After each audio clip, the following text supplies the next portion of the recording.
Hey guys, we're back with another iPhone 16 Pro video. Today is going to be a quick and simple one. It's about how to quickly make your phone silent, and it's going to be quite simple. Basically, this is a new button, unlike the older buttons before where you actually have to push it down. There's like a switch almost. This one, all you have to do is just go ahead, this little button on the top, hold it down, and then it'll turn red and say silent.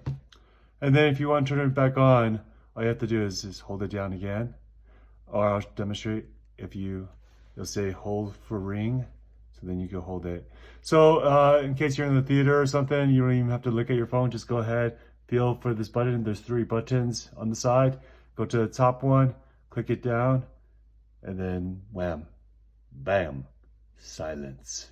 Alright guys, I hope this video helps. I know it's for beginners. If you're new to iPhone 16 Pro, please like or comment below. Thanks, appreciate it. Bye.